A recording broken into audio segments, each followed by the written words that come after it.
भागवत सार की श्रृंखला में 10वें स्कंद के 21वें अध्याय पर चर्चा है, जिसका शीर्षक है गोपियों के द्वारा वेणु गीत को गाया जाना या वेणु का गुणगान। तो भागवत के बहुत से मधुर अध्यायों में से एक अध्याय है, तो इसको आज हम लोग चर्चा करेंगे। नमो ओम विष्णुपादाय कृष्णप्रेष्ठाय भूतले श्रीमते भक्तिवेदांत स्वामिनिति नामिने नमस्ते सारस्वते देवे गौरवाणी प्रचारिणे निर्विशेष शून्यवादी पाश्चात्य देशतारिणे। जय श्री कृष्ण चैतन्य प्रभो नित्यानंद श्री अद्वैत गदाधर श्रीवासादि गौर भक्तवृंद। हरे कृष्णा कृष्ण कृष्ण हरे हरे, हरे राम राम राम हरे हरे। सर्वशास्त्राब्धिपीयूषः सर्ववेदैकसत्फला सर्वसिद्धान्तरत्नाढ्या सर्वलोकैकदृक्प्रदा सर्वभागवतः प्राण श्रीमद्भागवतः प्रभो कलिध्वान्तोदिदादित्य श्रीकृष्ण परिवर्तिता परमानन्दपाठाय प्रेमवर्षक्षरायते सर्वदा सर्वसेव्याय श्रीकृष्णाय नमोऽस्तुते। मदेकबन्धो मत्सङ्गी मद्गुरो मन्महाधन मन्निस्तारकमद्भाग्य मदानन्द नमोऽस्तुते। असाधु साधु तदाई अतिनीचोचतः कर हानमुञ्च कदाचिन्मां प्रेम्णा हृत्कण्ठयो स्फुरा। हरे कृष्ण। तो वेणु गीत का वर्णन है भागवतम का 21वां अध्याय। अब आप सब जानते हैं कि ये समय को और बढ़ा दिया गया है, तो आप सबके ऊपर अत्याचार थोड़ा और होने वाला है, तैयार रहिए। हमने सोचा था कि 14 तारीख को समाप्त कर देंगे, मगर कृष्ण को अच्छा लग रहा है अपनी लीलाओं को सुनना, महाप्रभु को, इसीलिए उन्होंने बढ़वा दिया सारे भारत में लॉकडाउन। तो अब जब तक जो दिन दिए गए हैं, अगर हम लोगों ने रोज़ ये कथा की तो प्रायः कृष्ण की जो ब्रज लीलाएं हैं उसको समाप्त कर सकेंगे। कृष्ण मथुरा जाने तक या कृष्ण जब मथुरा जाएंगे तो उसको हम लोग वहाँ तक इन क्लासेस में वर्णन कर सकेंगे, प्रयास करेंगे। तो यहाँ इस अध्याय में बड़ा छोटा अध्याय है, ज़्यादा श्लोक नहीं है, 20 ही श्लोक हैं इसमें। पहले 2 श्लोकों में केवल कृष्ण प्रवेश करते हैं वृंदावन में और वेणु बजाते हैं, और फिर आगे तीसरे श्लोक से लेकर प्रायः 20 तक अंत तक गोपियों का वर्णन है, और उसमें 7वें श्लोक से 19वें श्लोक तक वेणु गीत है, जो विशेषतः भगवान की वेणु के विषय में गोपियों ने कहा। तो ये वेणु गीत बड़ा महत्वपूर्ण है, क्योंकि गोपियाँ इस वेणु का क्या प्रभाव हो रहा है अलग अलग प्राणियों पर, देवताओं पर, चर अचर हर तरह के जीव पर कैसे ये प्रभाव हो रहा है, इसका वर्णन करने वाली हैं। तो जब शुकदेव गोस्वामी अब 2 ऋतुओं का वर्णन कर चुके हैं, ग्रीष्म ऋतु और वर्षा ऋतु, और अब वर्णन हो रहा है शरद ऋतु का। हम सब जानते हैं कि 6 ऋतुएं होती हैं प्रायः 2-2 महीने की, जिनमें 3 का हम वर्णन सुन चुके हैं, ग्रीष्म ऋतु, वर्षा ऋतु और शरद ऋतु का सुन रहे हैं। शरद ऋतु के बाद हेमंत ऋतु आती है और फिर शिशिर या शीत ऋतु आती है और फिर आती है वसंत और फिर से ग्रीष्म। तो ऐसे 6 ऋतुएं होती हैं जिनको हम लोग भूल चुके हैं, ऋतुओं के नाम भूल चुके हैं, महीनों के नाम भूल चुके हैं। शायद ही किसी को 12 महीनों के नाम याद होंगे। अभी हमें पता है एक प्रश्न आएगा इस क्लास के बाद, प्रभु जी कृपया 12 महीनों के नाम बताइए, क्योंकि लोग मेहनत नहीं करना चाहते हैं। तो 12 महीनों के नाम भूल गए हैं, ऋतुओं के नाम भूल गए हैं। जनवरी से लेकर दिसंबर तक बहुत याद है, वो नहीं भूलते हैं। 12 महीने बच्चा बच्चा याद रखता है। तो प्रयास करना चाहिए कि हमें अपनी संस्कृति को भूलें नहीं। बच्चों को सिखाइए कितनी ऋतु होती हैं, कितने महीने होते हैं। बहुत सुंदर सुंदर नाम हैं महीनों के, भगवान के नामों पर। 12 महीनों में 12 भगवान के नाम हैं। अगर हम उन महीनों को पुकारें तो रोज़ भगवान के नाम को हम पुकार लेंगे। इसीलिए ये किया गया है, हर स्थान पर भगवान का नाम। तो ऐसे अब शरद ऋतु का वर्णन कर रहे हैं शुकदेव गोस्वामी, और शरद ऋतु का वर्णन करते हुए फिर वो कहते हैं कि कैसे श्री कृष्ण प्रवेश करते हैं वृंदावन में। शरद ऋतु को देखकर बड़े प्रसन्न हैं। श्री कृष्ण बहुत प्रसन्न रहते हैं शरद ऋतु में, और अधिकतर उत्सव आप देखिए उस ऋतु में आते हैं। वातावरण बहुत अच्छा होता है, श्री कृष्ण को बहुत प्रिय हैं। उसी महीने, उसी ऋतु में कार्तिक का महीना आता है जो श्री कृष्ण को बहुत प्रिय है, क्योंकि ये महीना श्रीमती राधा रानी का महीना है। तो ऐसे ये ऋतुएं हैं। तो श्री कृष्ण ने प्रवेश किया और फिर उनकी इच्छा हुई कि वो अपनी वेणु बजाएं, बांसुरी बजाएं। तो श्री कृष्ण ने वेणु बजाई, ये बांसुरी बजाई उन्होंने। तो ये जब गोपियों ने सुना, ये वर्णन अब आएगा गोपियों की क्या स्थिति हुई आगे। तो गोपियों ने जब श्री कृष्ण के द्वारा बजाई गई, अभी कृष्ण उनके सामने नहीं हैं, कृष्ण तो वृंदावन में प्रवेश कर चुके हैं और गोपियाँ गांव में हैं, लेकिन मन में श्री कृष्ण की इस वेणु को सुन रही हैं वहाँ से। और सुनकर क्या प्रभाव होता है, वो अपने अपने हृदय के भावों को एक दूसरे को प्रकट करना चाहती हैं। तो सब आ जाती हैं दलों में। गोपियों के कई दल होते हैं। एक बड़ा सा दल होता है जो समूह कहलाता है, फिर उनमें छोटे छोटे दल होते हैं जो यूथ कहलाते हैं, और हर एक दल की एक प्रमुख गोपी होती है जो यूथेश्वरी कहलाती हैं। जैसे श्रीमती राधा रानी का एक यूथ है, अन्य गोपियों का एक यूथ है। तो ऐसे अलग अलग दल होते, तो सब अपने अपने दल में अपने अपने हृदय के भावों को प्रकट कर रही हैं।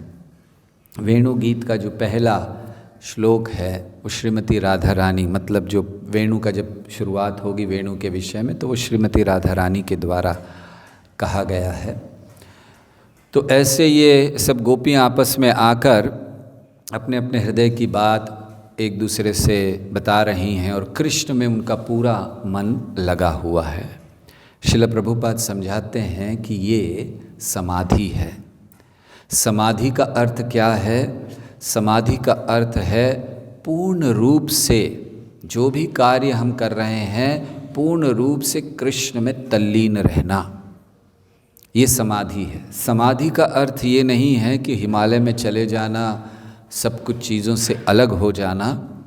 समाधि का अर्थ है कि जो भी कार्य कर रहे हैं उसको पूर्ण रूप से कृष्ण में तल्लीन होकर करना, ये समाधि है जो गोपियाँ कर रही हैं। गोपियाँ अपने अपने कार्य करती हैं, लेकिन अपने कार्य करते हुए वे पूर्ण रूप से कृष्ण में तल्लीन हैं। ये क्या आवाज़ आ रही है बाहर? अच्छा, तो गोपियाँ पूर्ण रूप से तल्लीन हैं, समाधि में हैं, इसे समाधि कहते हैं। तो कोई भी व्यक्ति अगर कृष्ण को पूर्ण रूप से स्मरण करते हुए अपने अपने कार्यों को करता है तो वो उसका कार्य उसके लिए समाधि हो जाता है। अर्थात कौन से कार्य करता है? वो कार्य जो कृष्ण के द्वारा अनुमोदित किए गए हैं। अर्थात ये नहीं है कि कोई हत्या कर रहा है तो वो समाधि हो गई। हाँ, अगर कृष्ण को पूर्ण रूप से स्मरण करके कृष्ण के आदेशानुसार कर रहा है तो वो समाधि है। जैसे अर्जुन के लिए थी, अर्जुन के लिए युद्ध करना एक समाधि थी। तो इसीलिए ज़्यादातर जब हम समाधि शब्द सुनते हैं तो हमारा मन में आता है कि सब कुछ छोड़ देना। नहीं, समाधि का अर्थ है तल्लीनता, कृष्ण में तल्लीनता, सारे कार्यों को करते हुए भी अगर वो तल्लीनता है तो वो समाधि है। तो इसी तरह अपने परिवार को चलाना आपके लिए समाधि हो सकती है अगर आप वो केवल कृष्ण की प्रसन्नता के लिए आचार्यों के बताए मार्ग पर चलते हुए गुरु के निर्देश में कार्य कर रहे हैं तो वो समाधि है। फिर वो पारिवारिक जीवन बंधन नहीं है, फिर वो पारिवारिक जीवन कष्ट का कारण नहीं है। तो अगर कोई परिवार में है वो भी समाधि में हो सकता है, कोई आश्रम में है वो भी समाधि में हो सकता है। इस जगत में हम देखते हैं कि लोग वैसे भी किसी न किसी समाधि में रहते हैं। धन कमाने वाला व्यक्ति धन की समाधि में रहता है, सतत चिंतन उसका होता है कैसे धन कमा सकता हूँ।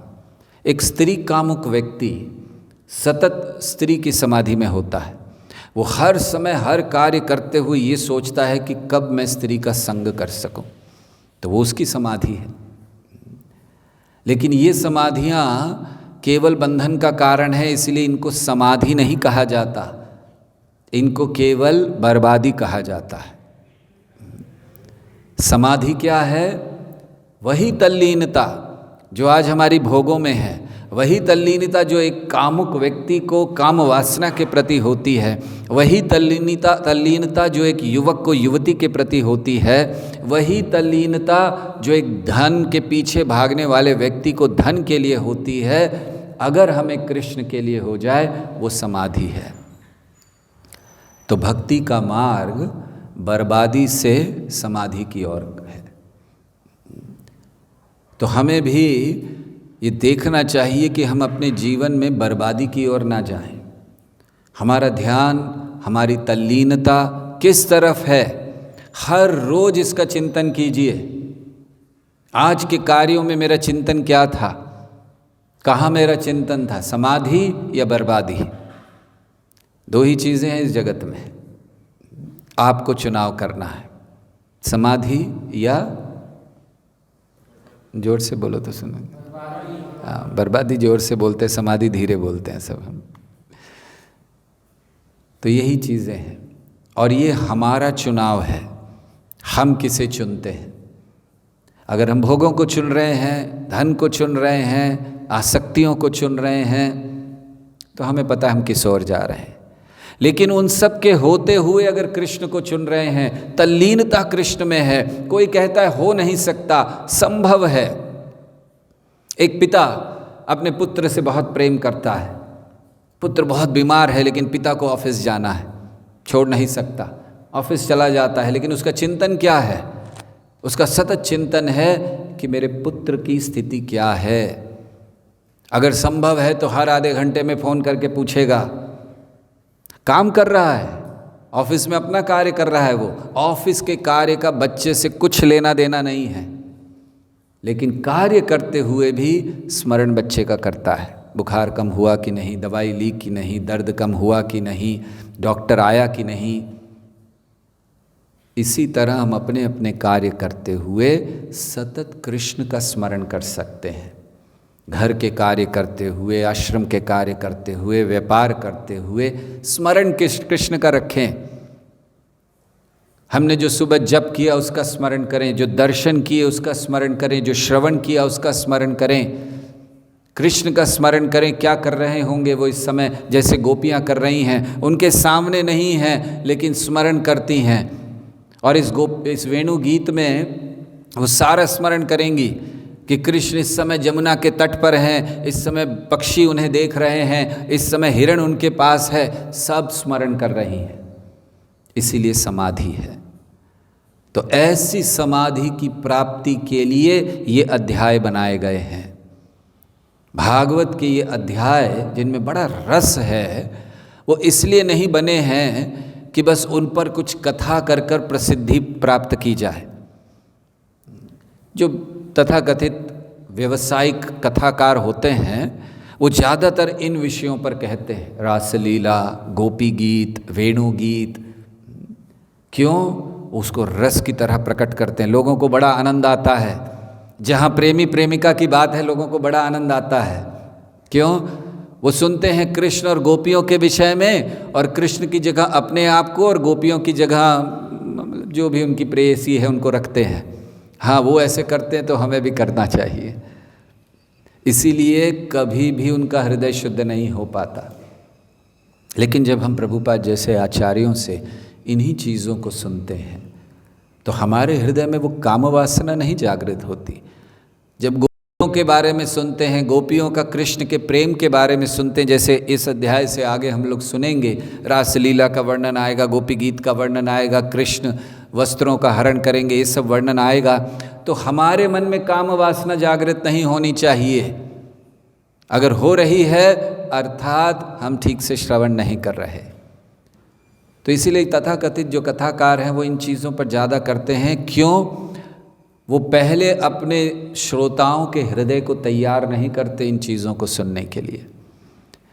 वो पहले 9 स्कंदों का वर्णन नहीं करते, वो पहले कृष्ण की स्थिति का वर्णन नहीं करते, तत्व को नहीं बताते, सिद्धांत को नहीं बताते, सीधे कथा, और इसलिए हृदय दूषित हो जाता है। तो जब हम आचार्यों के बताए इसको सुने तो हमें केवल सीखना चाहिए, गोपियों के पद चिन्हों पर चलना सीखना चाहिए हमें। और कैसे सीख सकते हैं? पहली चीज़ यहाँ सिखा रहे हैं, ध्यान। गोपियों के बहुत से गुण हैं। कई बार एक शब्द आता है गोपी भाव, और इस गोपी भाव को बड़ा गलत लिया जाता है। लोग सोचते हैं गोपी भाव का अर्थ है कि पुरुषों को साड़ी पहनकर घूमना चाहिए, गोपियों की तरह आचरण करना चाहिए। बिल्कुल नहीं। गोपियों के भाव में अगर आना है तो ये चीज़ें सीखनी चाहिए, समर्पण सीखना चाहिए, ध्यान सीखना चाहिए, जो गोपियाँ करती हैं। तो इसलिए यहाँ गोपियाँ अब इसको स्मरण कर रही हैं। एक समाधि है उनकी। किसका स्मरण कर रही हैं? उन कृष्ण का जो इस समय, जय श्री गौ नटराज दयाल निताय की जय, जो इस समय वृंदावन में प्रवेश कर चुके हैं, यमुना के तट पर हैं, उनका स्मरण कर रहे हैं। जयदेव गोस्वामी जो बहुत श्रेष्ठ भक्त हैं, जिन्होंने कई भजन लिखे, बहुत सुंदर सुंदर भजन, गीत गोविंद उनका बहुत प्रसिद्ध है, जो जगन्नाथ जी के पास रोज गाया जाता है। महाप्रभु ने भी उनकी जो रचनाएं हैं उनको बहुत महत्व दिया। तो जयदेव गोस्वामी भी जब भगवान का ऐसा स्मरण करते हैं तो वो भी अपने एक भजन में बहुत सुंदर बात लिखते हैं। धीर समीरे यमुना तीरे वसंती वने वनमाली, बहुत सुंदर भजन है उन्होंने लिखा है जयदेव गोस्वामी ने, जहाँ इसी दृश्य का वो वर्णन कर रहे हैं। जैसे गोपियाँ देख रही हैं ऐसे जयदेव गोस्वामी देखते हुए वर्णन करते हैं। धीर समीर, बहुत सुंदर मंद समीर चल रही है, सुगंधित समीर चल रही है। यमुना तीरे, कृष्ण यमुना के तट पर हैं। वसती वने वनमाली, वो वनमाली हैं। तो ऐसे बहुत सुंदर वर्णन करते हैं। तो ये हमारा चिंतन होना चाहिए, ये हमारा ध्यान होना चाहिए, हमारी धारणा होनी चाहिए, जो हमें समाधि तक ले जाए। योग सूत्रों में, अष्टांग योग में स्थितियाँ आती हैं, यम, नियम, आसन, प्राणायाम, फिर उसके बाद प्रारंभ होता है धारणा, ध्यान, समाधि इत्यादि।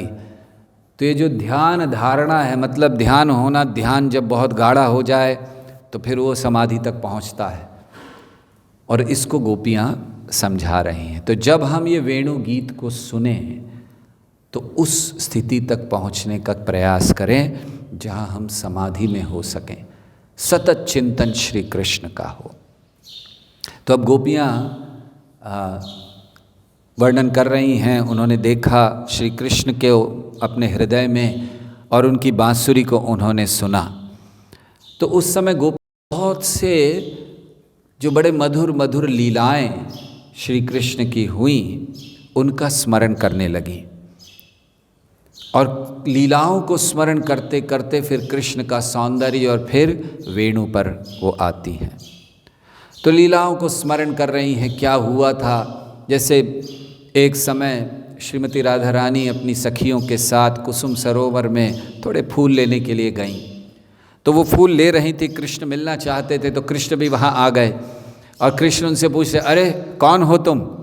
राधा रानी को राधा रानी ने सोचा, अच्छा आप मुझसे पूछ रहे कौन हूँ, तो मैंने कौन हो तुम। तो राधा रानी का जानते नहीं हो आप मुझे, ऐसे क्यों पूछ रहे हो, मैं आपको नहीं जानती, जाइए कौन हैं आप। तो श्री कृष्ण ने कहा कि ये यहाँ पर तुम फूल क्यों चोरी कर रही हो, मैं बिल्कुल नहीं जानता तुम्हें, क्योंकि तुम चोर हो, फूल चोरी कर रही हो। ऐसे श्री कृष्ण जब गए तो राधा रानी से अब बातचीत करनी थी, तो कोई विषय चाहिए था, कैसे बातचीत करें, शुरुआत कैसे करें। तो उन्होंने कहा थोड़ा झगड़ा कर लेते हैं। तो उन्होंने प्रारंभ किया। तो उन्होंने कहा चोरी क्यों कर रही हो। तो श्रीमती राधा रानी का चोर हम हैं, ये लोग गायों को लेकर पूरे ब्रज में घूमते रहते हो, जितने भी फूल हैं उनको दबा देते हो, गायें घूमती हैं, फूल दब जाते हैं, ये ग्वाल बाल कूदते रहते हैं, फूल दब जाते हैं, सबसे बड़े चोर तो तुम लोग हो, ये फूलों को सब खराब करते हो। तो ऐसे बड़ी सुंदर सुंदर विस्तार से इन लीलाओं में नहीं जाएंगे, नहीं तो वेणुगीत प्रारंभ नहीं हो पाएगा। तो ऐसे बड़े सुंदर सुंदर लीलाओं का स्मरण करते करते जब कृष्ण का स्मरण हुआ तो उनके सौंदर्य का वर्णन हुआ, उनके हृदय में वो कृष्ण का सुंदर रूप स्थापित हुआ, और फिर उस रूप का वो वर्णन इस महत्वपूर्ण श्लोक में करती हैं। इसको जरा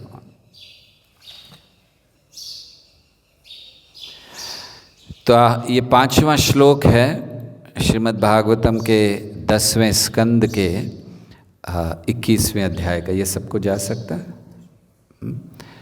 ठीक है। तो ये श्लोक को हम लोग दोहराएंगे, आप लोग जो घर में बैठे हैं वो भी वहाँ पर दोहराएं। ये श्री कृष्ण का स्मरण करने के लिए सबसे महत्वपूर्ण श्लोक है, सर्वश्रेष्ठ श्लोक है श्री कृष्ण के स्मरण करने के लिए, उनके सुंदरता के गुणगान में, जिसको गोपियाँ कह रही हैं। आप सब दोहराइए। बर्हापीडं नटवर वपुः कर्णयो कर्णिकारम्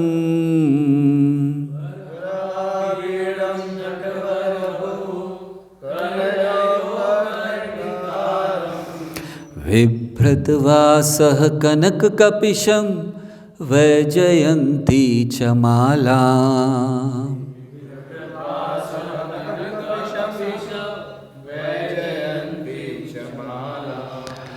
रन्ध्रान् वेणोरधरसुधया पूरयन् गोपवृन्दे।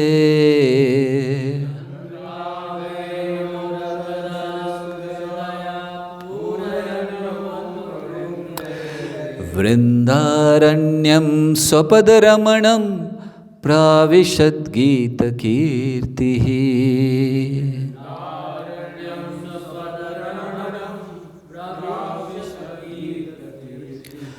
बर्हापीडं नटवरवपुः कर्णयो कर्णिकारम्।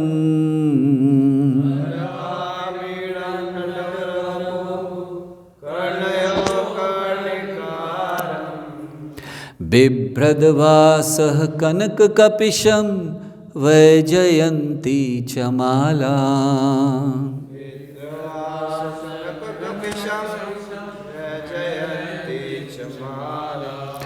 रंध्रान् वेणुरधरसुधया पूरयन् गोपवृन्दे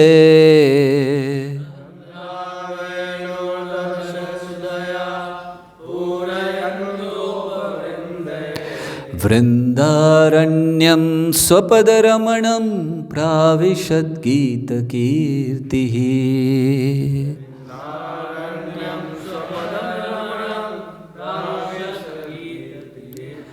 बर्हापीडं नटवरवपुः कर्णयो कर्णिकारम्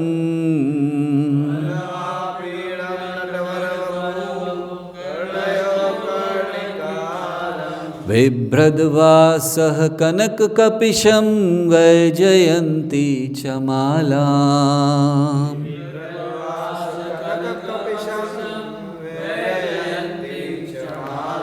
रन्ध्रान् वेणुरधरसुधया पूरयन् गोपवृन्दे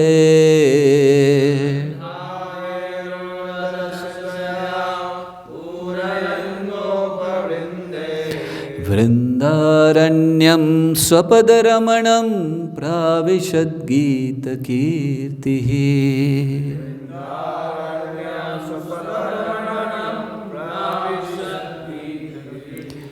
आप में से कोई एक भक्त केवल दोहराएं, इस समय काफ़ी हो रहा है।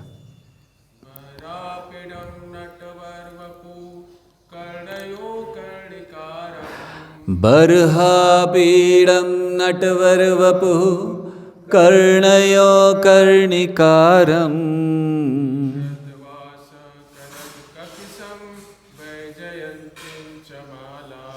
बिभ्रद्वासः कनककपिशं वैजयन्तीं च मालाम्।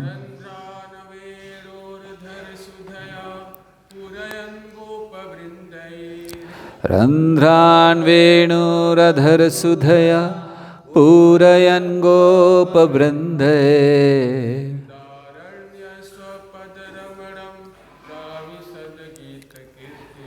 वृन्दारण्यं स्वपदरमणं प्राविशद्गीतकीर्तिः। इसका अनुवाद इस प्रकार है, वो हट गया भी। इसका अनुवाद इस प्रकार है, इसके शब्दार्थ को नहीं पढ़ रहे हैं थोड़े समय की बचत करने के लिए। अपने सिर पर मोर पंख का आभूषण, अपने कानों में नीले कर्णिकार फूल, स्वर्ण जैसा चमचमाता पीला वस्त्र तथा वैजयंती माला धारण किए भगवान कृष्ण ने सर्वश्रेष्ठ नर्तक का दिव्य रूप प्रदर्शित करते हुए वृंदावन के वन में प्रवेश करके अपने पद चिन्हों से इसे रमणीक बना दिया। उन्होंने अपने होठों के अमृत से अपनी वंशी के छेदों को भर दिया और ग्वाल बालों ने उनके यश का गान किया। तात्पर्य, गोपियों ने इस श्लोक में वर्णित कृष्ण के समस्त दिव्य गुणों का स्मरण किया। कृष्ण की वस्त्र धारण करने की कला तथा उनके कानों में लगे सुंदर नीले फूलों ने गोपियों की प्रेम माधुरी इच्छाओं को उत्तेजित कर दिया। और जब कृष्ण ने अपने होठों का अमृत अपनी बांसुरी में उड़ेल दिया तो वे गोपियाँ उनके प्रेम में खो गईं। तो बड़ा महत्वपूर्ण श्लोक है। ऐसे दो और श्लोक हैं जहाँ कृष्ण का ऐसा ही वर्णन किया गया है, उनके रंग का, उनके वस्त्रों का। एक ब्रह्मा जी ने किया जिसको हम लोग पढ़ चुके हैं 14वें अध्याय के पहले श्लोक में, और आगे चलकर ब्राह्मण पत्नियाँ करेंगी भगवान के सुंदरता का वर्णन। और ये गोपियों ने, इन तीनों में सबसे सारे ही अच्छे हैं। पहले ब्रह्मा जी का आता है, फिर उनसे श्रेष्ठ माना गया है ब्राह्मण पत्नियों का गुणगान, और ब्राह्मण पत्नियों के गुणगान से श्रेष्ठ या सर्वश्रेष्ठ गुणगान ये गोपियों द्वारा बर्हापीडम माना गया है। तो यहाँ वर्णन किया जा रहा है कि भगवान की सुंदरता का बर्हापीडम, हाँ, नटवर वपु। दरअसल इस श्लोक को ही केवल कई दिनों तक कहा जा सकता है, इतना सुंदर ये श्लोक है। लेकिन हम लोगों को 1 घंटे के अंदर पूरा अध्याय समाप्त करना है, प्रयास कर रहे हैं। तो बर्हापीडम, भगवान ने मोर पंख को अपने मस्तक पर लगाया हुआ है। भगवान का रंग श्याम वर्ण है, घने बादल, और उन पर एक इंद्रधनुष खिल गया है। जो मोर का पंख होता है उसमें 7 रंग होते हैं, इंद्रधनुष की तरह वो दिखता है। तो भगवान का रंग घनश्याम है और उन पर एक इंद्रधनुष खिल गया है। तो भगवान ने मोर का पंख, बरहा पीड़म, और कैसे हैं नटवर वपु। नटवर वपु मतलब नाचने वालों में या नृत्य करने वालों में सर्वश्रेष्ठ। शिव जी को नटराज कहा जाता है नृत्य करने वालों में, लेकिन भगवान नटवर सबसे श्रेष्ठ हैं नृत्य करने वालों में। तो नटवर ये 2 शब्द होते हैं। नट कभी कभी जो पहले समाज में नृत्य इत्यादि होते थे तो ये लोग बड़े सुंदर वस्त्र धारण करके आया करते थे, इनको नट कहते थे। तो नटवर ये भगवान श्रेष्ठ है। और वर, ज़्यादातर भारत में वर किसको कहा जाता है? हाँ, वर वधू, बहुत अच्छा, वही याद आ रहा है। इनको वर आ रहा है आशीर्वाद ना, भक्त हैं उनको वर वधू ध्यान ही नहीं आता है, आना भी नहीं चाहिए। तो वर दूल्हे को कहा जाता है। तो कैसा होता है दूल्हा, आप सब जानते हैं कि जीवन में एक दिन, जिस दिन विवाह करता है, अगर एक विवाह करता है तो जीवन में एक दिन बहुत सुंदर दिखता है ना। वर जो होता है उस दिन पता नहीं क्या क्या लगाते हैं चेहरे पर, कैसे वह मतलब जितना भी अच्छा दिख सकता है वो उस दिन वो सबसे अच्छा दिखना चाहिए। तो कपड़े उसके अच्छे होंगे, चेहरे पर बहुत सारा उसने कुछ लीपा पोती किया होगा। और फिर मतलब कभी कभी ऐसा होता है, हमने कई बार कह चुके हैं कि हम किसी के विवाह में कभी जाते हैं तो हम पहचान नहीं पाते कि इसी ने हमें बुलाया था, कहीं गलत आ गए हैं, क्योंकि दोनों इतने अलग दिखते हैं उस दिन। बाद में देखो तो समझ में आता है कि हाँ ये तो वही है। तो उस दिन बड़ा सुंदर दिखता है। तो इसीलिए नटवर भगवान बहुत सुंदर हैं, नाचने वालों में श्रेष्ठ हैं और सुंदर भी बहुत हैं। तो इसीलिए कहा बरहा पीड़म नटवर वपु कर्णयो कर्णिकारम। कर्णयो शब्द का अर्थ होता है दोनों कान। तो आचार्य समझाते हैं कि भगवान दोनों कान में फूल नहीं लगाते थे, कभी इस कान में ऊपर ऐसे लगा लेते थे, कभी यहाँ लगाते थे, कभी एक कभी 2। देखा है ना आपने कि आजकल लोग लड़के जो होते हैं यंग वो बाली पहनते हैं कान में, एक ही पहनेंगे, दूसरी नहीं पहनते, वो स्टाइल है। तो वो भी कृष्ण से आ रहा है। तो कृष्ण ऐसे करते थे, कभी एक फूल। कर्णयो कर्णिकारम बिभ्रतवासः, ये हम बहुत जल्दी जल्दी जा रहे हैं इनके वर्णन पे। बिभ्रतवासः कनक कपिशम, तो कैसा उनका वस्त्र हैं, वास कैसे हैं, बिजली के समान चमकते हुए स्वर्ण रंग के। बिभ्रतवासः कनक कपिशम, कनक यानी सोना, तो सोने के रंग के हैं या पीतांबर धारण किए हुए। और वैजयंतीम च मालाम, तो भगवान ने क्या धारण किया हुआ है? वैजयंती माला। तो वैजयंती माला बड़ी लंबी होती है, गले से लेकर भगवान के घुटनों तक जाती है। वैसे जब भी कृष्ण माला पहनते हैं तो इतनी लंबी माला पहनते हैं। फिर उनमें 5 प्रकार के अलग अलग फूल होते हैं, अलग अलग रंग के, और तुलसी की मंजरियाँ होती हैं। ये श्री कृष्ण की वैजयंती माला है। हम लोग तो किसी 1-2 फूल को लेकर माला बना देते हैं और चढ़ा देते हैं भगवान को, लेकिन वैजयंती माला होनी चाहिए भगवान के लिए। 5 रंग के फूल हों, तुलसी के उसमें मंजरियाँ हों, वो भगवान को बहुत प्रिय है। तो वैजयंतीम च मालाम रंध्रान वेणुरधर सुधया पूरयन गोप वृंदे। तो अब गोपियाँ देख रही हैं, ब्रह्मा जी ने भी बांसुरी देखी, ब्राह्मण पत्नियों ने भी बांसुरी देखी लेकिन लगी हुई, लेकिन गोपियाँ देख रही हैं बजाते हुए। रंध्रान वेणुरधर सुधया पूरयन गोप वृंदे, अपने होठों से उनके छेदों में, उन छेदों में बांसुरी के वो अमृत को भर रहे हैं, ये गोपियाँ देख रही हैं। रंध्रान वेणुरधर सुधया पूरयन गोप वृंदे वृंदारण्यम स्वपद रमणम। इस वृंदावन में स्वपद रमणम, अपने चरणों से वो चल रहे हैं। प्राविशद गीत कीर्ति ही, और इसीलिए इस वृंदावन की, इस पृथ्वी की कीर्ति बहुत बढ़ गई है। आचार्यगण समझाते हैं कि जो भगवान यहाँ करते हैं वो कहीं नहीं करते, इसीलिए यहाँ का गुणगान है।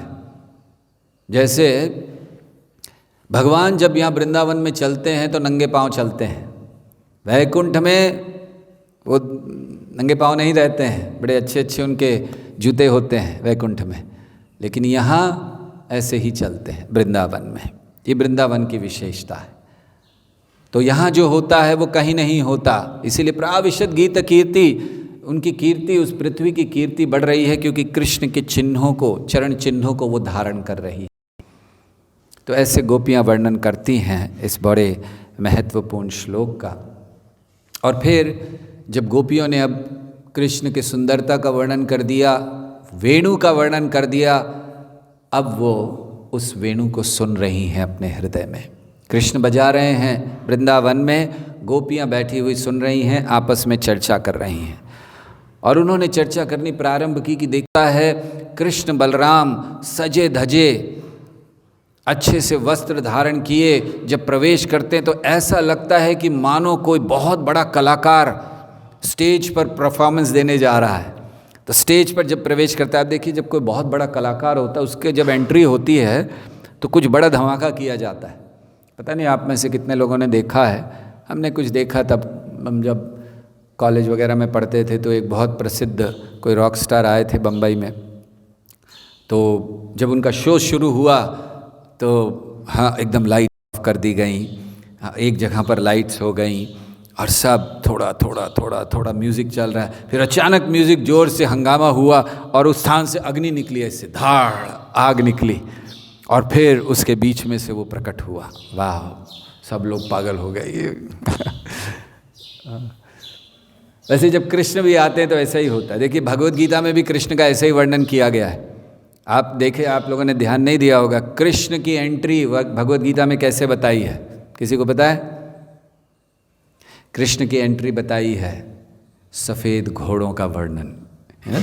मूवीज़ होती है ना, तो उसमें दिखाते हैं कि बड़ी सी लंबी गाड़ी आ रही है, गाड़ी रुकी, फिर उसके बाद दरवाज़ा खुला, फिर पाँव, फिर धीरे धीरे हीरो दिखता है। ऐसे भगवद गीता में वर्णन है। पहले घोड़ों का, श्वेत, हाँ, सफ़ेद घोड़े, रथ का वर्णन, मतलब पहियों को दिखाया जा रहा है। फिर वर्णन किया कि उसके ऊपर श्री कृष्ण बैठे हैं। तो ऐसे गोपियाँ ये सोच रही हैं कि ऐसे कृष्ण प्रवेश करते हैं वन में, जैसे मानो कोई बहुत बड़े कलाकार वो प्रवेश कर रहे हैं स्टेज पर और लोग तालियां बजा रहे हैं। और फिर गोपियाँ अब 7वें श्लोक से वेणु का वर्णन प्रारंभ करती हैं। तो कहती हैं कि बाकी सब तो ठीक है, ये जो वेणु है, मुरली है, ये जो बांसुरी है, ये कृष्ण के होठों से चिपकी रहती है। क्या किया होगा इसने, क्या तपस्या की होगी, कौन से ऐसे पुण्य कार्य किए होंगे कि सदैव कृष्ण के साथ रहती है। जब कृष्ण सोते हैं तो भी साथ में रहती है, वन में जाते हैं तो भी साथ में रहती है, कृष्ण कुछ भी करें साथ में रहती है। हमारा इतना भाग्य है नहीं। और इनके माता पिता, कौन है माता पिता मुरली के या बांसुरी के? माता जल को माना जाता है, नदी को माना जाता है, क्योंकि जो जिससे बनती है बांस से, वो जल पीकर बड़ा होता है। तो नदी को और भूमि को पिता, क्योंकि उससे प्रकट हो रहा है। तो इसके जो माता पिता हैं वो तो बड़े धन्य हो गए। गोपियाँ कहती हैं क्यों? कृष्ण का सेवा में है, हमेशा कृष्ण की सेवा कर रही है। तो क्या किया होगा ये वो सोचती हैं, पूछती हैं कि इसने क्या किया होगा। एक दृष्टि से देखा जाए तो गोपियाँ थोड़ा सा द्वेष कर रही हैं, प्रतिद्वंदी मान रही हैं। द्वेष तो नहीं, प्रतिद्वंदी मान रही हैं इस वेणु को। क्यों प्रतिद्वंदी मान रही हैं? क्योंकि हमें जो प्राप्त नहीं हुआ वो इसको प्राप्त हो गया। हम तो कृष्ण के साथ हमेशा रह नहीं पाती, इसको कोई चिंता नहीं समाज की, लेकिन हमें बहुत करना पड़ता है। तो इसीलिए वो वर्णन करती हैं। और वो कहती हैं कि इनके जो माता पिता हैं वो बड़े भाग्यवान, बड़े प्रसन्न होंगे।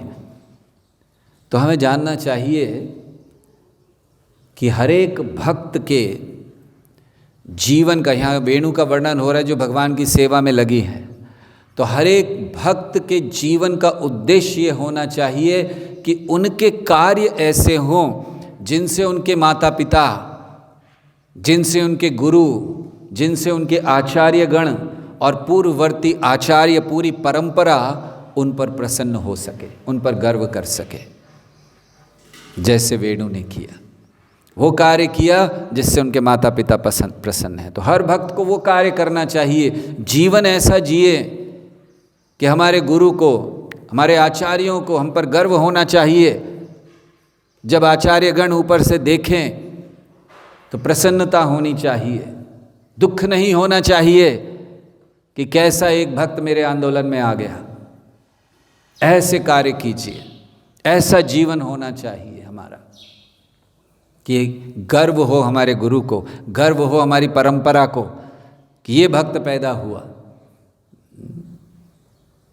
कुलम पवित्रम जननी कृतार्थम वसुंधरा वा वसति च धन्यम नृत्यन्ति स्वर्गे पितरो च तेषां येषां कुले वैष्णव नाम घेयम्। जिस कुल में एक वैष्णव प्रकट हो जाए और भगवान के नाम का उच्चारण करे, हरे कृष्णा कृष्णा कृष्णा हरे हरे, हरे राम राम राम हरे हरे, तो उस कुल में कुलम पवित्रम, वो कुल पवित्र हो जाता है। जननी कृतार्थम, जन्म देने वाली माता कृतार्थ हो जाती है। कुलम पवित्रम जननी कृतार्थम वसुंधरा व वसति च धन्यम, जो वसुंधरा है जहाँ जन्म लिया, जिस वसति में जन्म लिया वो धन्य हो जाती है। नृत्यन्ति स्वर्गे पितरो च तेषाम, उनके जो पितर हैं स्वर्गलोक में वो नृत्य करने लगते हैं। ये शाम कुले वैष्णव नाम घेयम, तो ऐसा जीवन होना चाहिए वैष्णव का कि न केवल हमारे माता पिता, न धरती, न पितर, अपितु हमारे गुरु।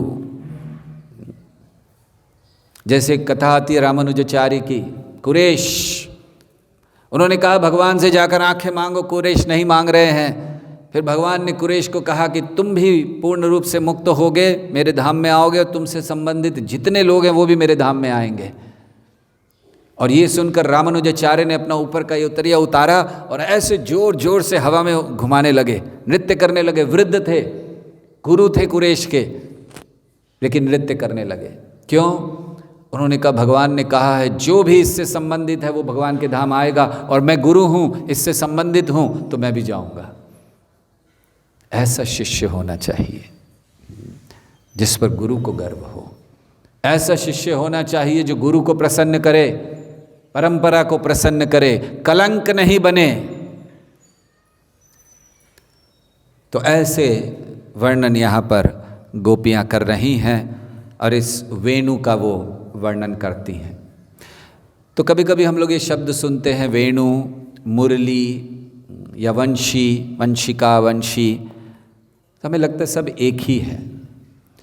वाद्य एक है लेकिन रचना अलग अलग है। ये तीन प्रकार भगवान जब बजाते थे तो तीन प्रकार के ये चीज़ों को बजाते थे, वेणु, मुरली और वंशी, वंशी या बांसुरी। तो वेणु क्या होती है? वेणु ये छोटी होती है, ये करीब 6 इंच की होती है और इसमें 6 छिद्र होते हैं और इसको ऐसे आगे से बजाया जाता है। आप लोगों ने देखा, हम लोग बचपन में ऐसे बजती नहीं थी, केवल सीटी बजाते रहते थे। तो उसको ऐसे बजाया जाता है, मतलब ऐसे रख कर सामने ऐसे, वो वेणु कहलाती है। फिर दूसरी होती है मुरली, ये कम से कम 18 इंच लंबी होती है। तो ये जो वेणु है ये 6 इंच, मुरली जो है वो 18 इंच लंबी होती है और उसमें सीधे सामने से नहीं, उसमें साइड में एक होल होता है, छेद होता है, छिद्र एक कॉर्नर पे, जिससे वो बजता है। आपको पता है लोग ऐसे रख कर बजाते हैं, बड़ा अभ्यास लगता है उसके लिए। तो वो मुरली कहलाती है और उसमें 4 छिद्र होते हैं जिनसे मधुर वाद्य आता है। और जो वंशी होती है, वंशी में 9 छिद्र होते हैं और ये करीब 15 इंच लंबी होती है। और भगवान के पास जो चीज़ें थीं उनमें भी भेद था।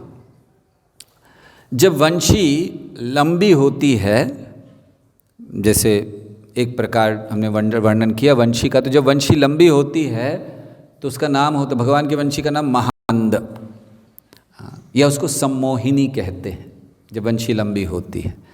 भगवान के बांसुरी मुरली के कई नाम दिए गए हैं। एक उनका नाम है महानंद, दूसरा नाम है मदन, अर्थात ये भगवान को कहा गया है मदन झंकृति, और फिर तीसरा सरला। ऐसे अलग अलग नाम है। तो जब ये जो वंशी होती है ये बहुत लंबी होती है, ये महानंद या सम्मोहिनी कहलाती है, और ये रत्नों से बनी होती है। देखिए हर चीज़ भगवान की केवल बांस से नहीं बनी है, तो ये रत्नों से बनी होती है। फिर वो जब और लंबी हो जाती है, थोड़ी और लंबी होती है, वो आकर्षणी कहलाती है, और ये सोने से बनी होती है, आकर्षणी। तो वो सोने से बनी होती है। और भी लंबी होती है तो आनंदिनी कहलाती है। ये आनंदिनी जीवों को बड़ा आनंद देती है। तो ऐसे भगवान की अलग अलग मुरली, वंशी, तो ऐसा नहीं सोचना चाहिए कि सब एक ही है, अलग अलग है। और जब भगवान बजाते भी हैं तो अलग अलग प्रभाव होता है, जिनका वर्णन गोपियाँ अपने इन वेणु गीत में करने वाली हैं। हर एक के ऊपर अलग प्रभाव होता है। भगवान ये जो भगवान अपनी बांसुरी वंशी ये 8 स्वरों में बजाते हैं। पहला स्वर, अलग अलग स्वर है। पहला स्वर ये देवताओं के लिए है। जब भगवान पहले स्वर में बांसुरी बजाते हैं तो जितने देवता आकर्षित हो जाते हैं, भगवान की ओर भागने लगते हैं। दूसरा स्वर भगवान बजाते हैं और वो है यमुना के लिए। तो जब दूसरे स्वर में बांसुरी बजती है तो यमुना उल्टा बहने लगती है, या और क्या प्रभाव होता है ये हम लोग सुनेंगे जब गोपियाँ इसका वर्णन करेंगी। तो दूसरा स्वर यमुना के लिए। तीसरा स्वर ये होता है चंद्रमा के लिए, अर्थात जब भगवान बजाते हैं तो तीसरे स्वर में तो चंद्रमा बहुत खिल जाता है, प्रकट हो जाता है पूर्ण रूप से। चौथा स्वर होता है गायों के लिए। मुरली का गायों पर बहुत प्रभाव होता है। अभी वर्णन नहीं करेंगे क्योंकि आगे वर्णन आने वाला है गायों का भी। तो चौथा स्वर गायों के लिए, और पंचम स्वर ये गोपियों के लिए है। जब भगवान पंचम स्वर में बांसुरी बजाते हैं तो गोपियाँ अपना सर्वस्व त्याग कर भागती हुई आती हैं। पांचवा स्वर ये गोपियों के लिए है। छठा स्वर भगवान प्रकट करते हैं जिससे पत्थर पिघल जाते हैं। भगवान की बांसुरी बजती और पत्थर पिघल जाते हैं। सातवां स्वर भगवान प्रकट करते हैं जिससे केवल उनकी बांसुरी के प्रभाव से अलग अलग ऋतुएं प्रकट होना प्रारंभ हो जाती हैं। मान लीजिए भगवान शरद ऋतु में है लेकिन उनकी इच्छा वसंत ऋतु की है, भगवान बांसुरी बजाते वसंत ऋतु प्रकट हो जाती है। तो ये सातवां स्वर उनके लिए है। और आठवां स्वर बड़ा विशेष स्वर है, ये केवल राधा रानी के लिए है। आठवां स्वर उनको आकर्षित करने के लिए। तो भगवान ऐसे बांसुरी बजाते हैं। तो इन अलग अलग स्वरों में अलग अलग प्रकार की बांसुरी भगवान की है। कोई वंशी है, कोई वेणु है, कोई मुरली है, ऐसे भगवान बजाते हैं और इनका प्रभाव अलग अलग लोगों पर अलग अलग तरह से होता है। तो फिर गोपियाँ वर्णन करने लगीं, जय श्री श्री गौर नटराज दयाल निताय की जय। तो अब उन्होंने वेणु का वर्णन प्रारंभ किया कि कैसी वेणु है, कैसा इसका भाग्य है, और अब आगे बहुत सा वर्णन आएगा। अभी तो हमने जो कहा वो केवल 7वां श्लोक है इस अध्याय का, और एक एक श्लोक में गोपियाँ बड़े विस्तार से वर्णन करेंगी। हम चाहते तो थे कि आज इस अध्याय को समाप्त करें, लेकिन भगवान की इच्छा नहीं थी, समय हो गया। तो इस अध्याय को कल और आगे वर्णन करेंगे। तो बड़ा मधुर वर्णन अब आगे आएगा। गोपियों ने बड़े अपने हृदय की व्यथा भावनाओं को प्रकट किया अलग अलग लोगों के साथ। गायों का वर्णन करती हैं, हिरण का वर्णन करती हैं, पक्षियों का वर्णन करती हैं, देवलोकों की देवियों का वर्णन करती हैं। इन सब पर भगवान की वेणु का क्या प्रभाव हो रहा है ये वो वर्णन करती हैं। तो ये हम लोग कल सुनेंगे। हरे कृष्णा कृष्ण कृष्ण हरे हरे, हरे राम राम राम हरे हरे। और इसी अध्याय के अंत में एक बहुत महत्वपूर्ण श्लोक, वैसे सारे महत्वपूर्ण हैं, गोवर्धन के लिए कहा गया है, हंतायम अद्रिरबला हरिदास वर्यो, वो भी बड़ा महत्वपूर्ण श्लोक है, कल उसको भी पढ़ेंगे। बहुत बहुत धन्यवाद। आप सबका क्षमा चाहते हैं, अध्याय पूरा नहीं कर पाए और हमें पता नहीं कल भी पूरा हो पाएगा या नहीं, प्रयास करेंगे। किसी के कोई प्रश्न, कोई टीका टिप्पणी, कुछ पूछना चाहते हैं, प्रश्न हो तो यहाँ रख दो, देख लेते।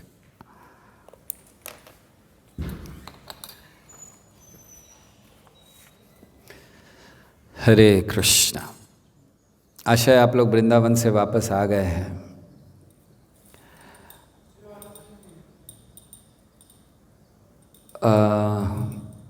प्रश्न है कि पिछले कल की क्लास का जो लिंक है वो शेयर करें। ये जो क्लासेस हैं भागवतम की, ये भी कुछ ही दिनों में, 3-4 दिनों में YouTube पर अपलोड हो जाएंगी। अभी तक अपलोड नहीं की गई हैं। हमारे जो टेक्नीशियंस हैं वो उसको कुछ कर रहे हैं, उसकी काटा छांटी पता नहीं क्या कर रहे हैं, तो वो हो जाएगा थोड़े समय में, तब आपको सबको लिंक भेज दिया जाएगा।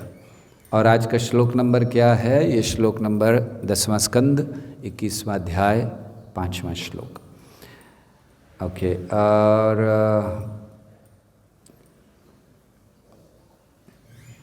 ज्ञान का कैसे अनुशीलन करें जिससे हम अज्ञान को मार सकें।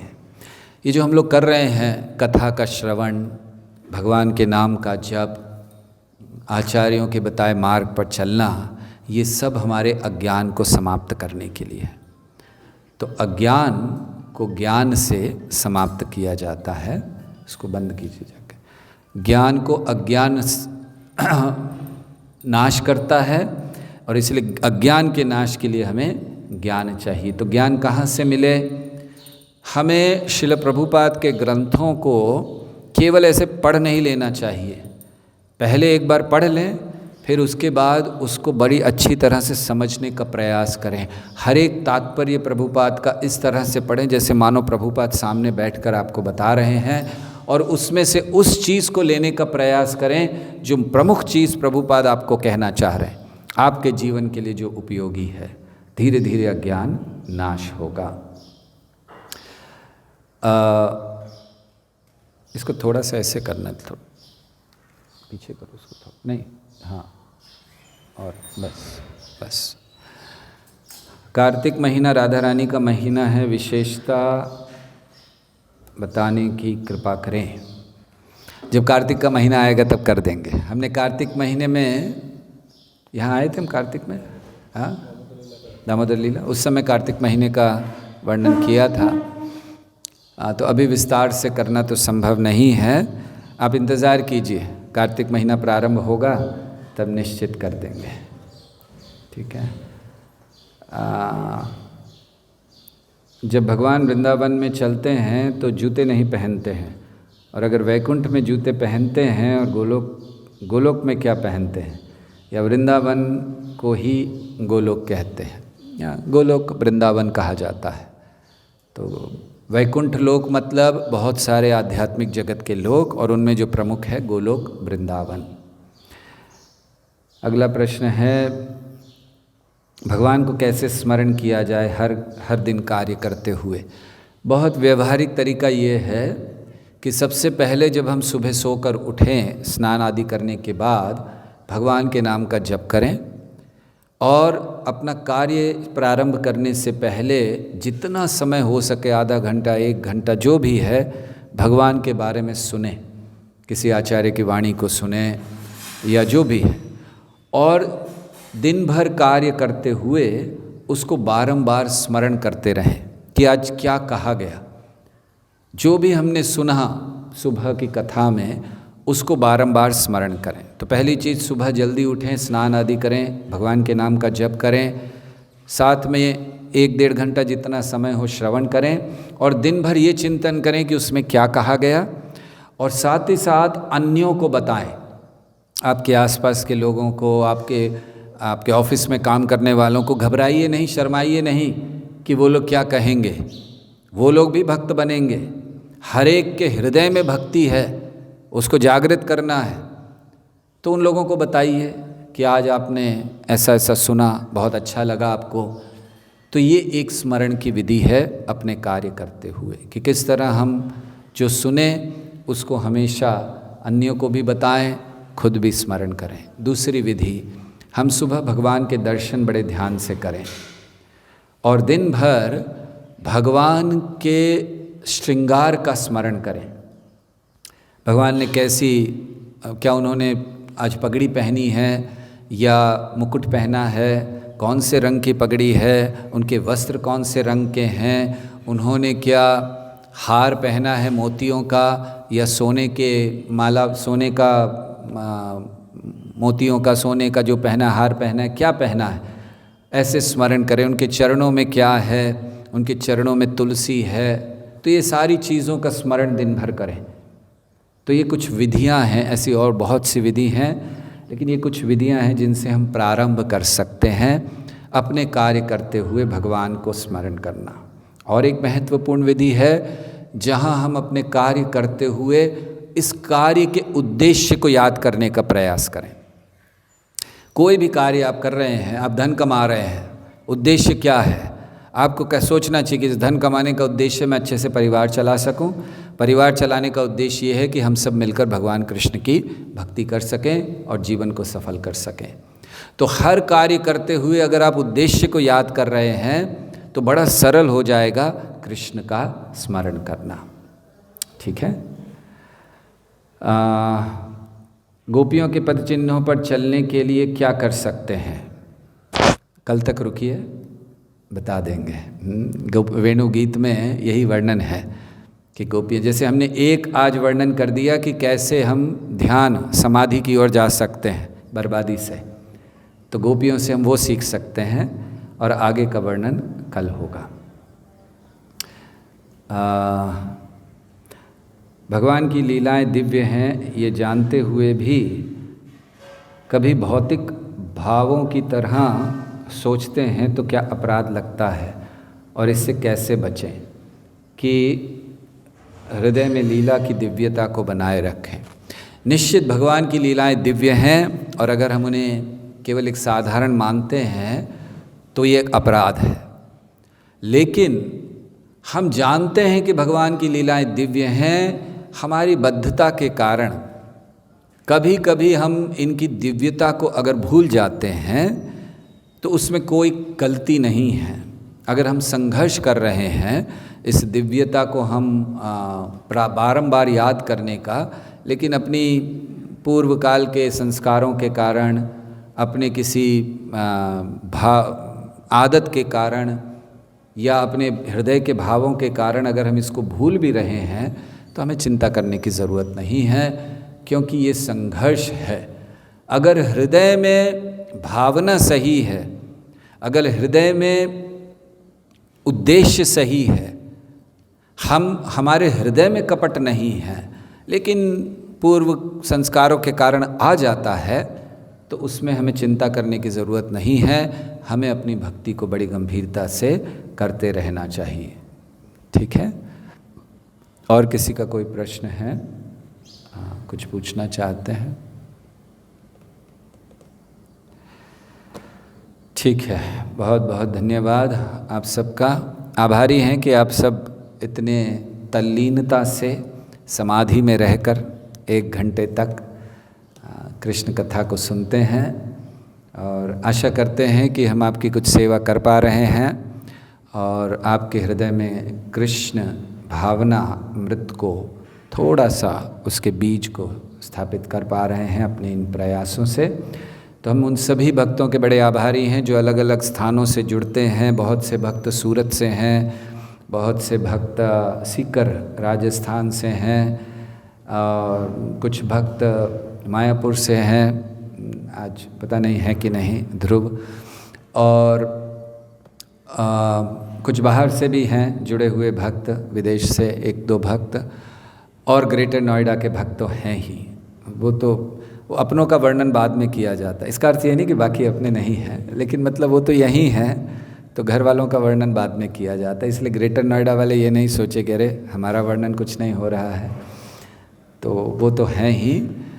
तो इसीलिए आप सबका बड़ा बड़ा धन्यवाद, बहुत धन्यवाद कि आप सब रेगुलर, और आगे भी अब 3 मई तक आदेश हो गया है कथा करने का, तो अब 3 मई तक आप लोग तैयार रहिए कथा को सुनने के लिए। हरे कृष्णा कृष्णा कृष्णा हरे हरे, हरे राम राम राम हरे हरे। श्रील प्रभुपाद की जय।